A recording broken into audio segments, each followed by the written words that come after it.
Ukraine President Zelenskyy meets with Biden today. All these headlines come out that he's frustrated. He expected more. I don't buy it, but let's ask somebody who knows. Former Ambassador William Taylor. We go to Bill all the time for perspective on this. It's good to have you, sir. You understand the dynamic and the politics, past and present. What's your take?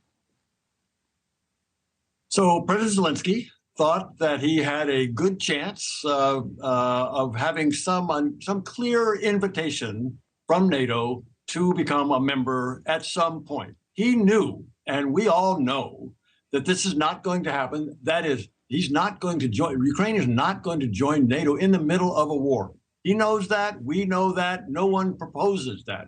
What President Zelenskyy thought was that the NATO leaders would recognize the importance of giving Ukraine an invitation at some point soon, within a year, when the war ends, after the victory. But hasn't he already kind of gotten that invitation? Sorry? Hasn't he already kind of gotten it between Minsk and everything that Biden's been saying, Minsk back in 2008, but everything that Biden's been saying? I mean, does he really need more comfort? Do you think he's really chapped about this? No, I think he went home very satisfied.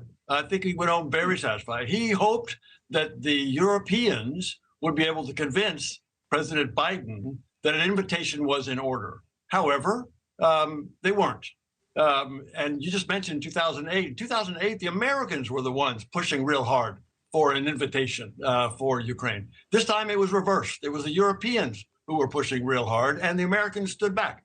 However, President Zelenskyy is very pleased that, number one, Ukraine was the center of this discussion for the last 3 days. Number two, he did get an indication, much better indication of when he'd get in. And number three, the commitments of weapons and other kinds of support is unprecedented. So NATO's united.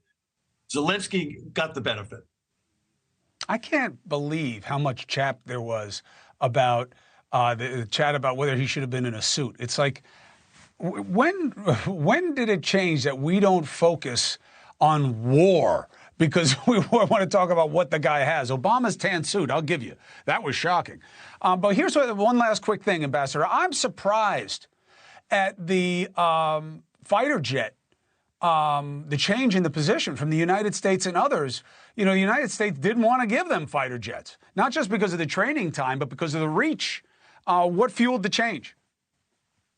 It became very clear that that's what the Ukrainians are going to need to win this war. And just like these other major weapon systems, the United States first said no, and then maybe, and then they said yes, and that's what's going on now with the F-16.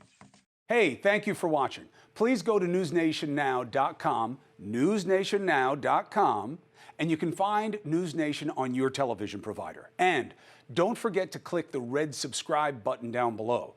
Then you will get more of NewsNation's fact-driven coverage.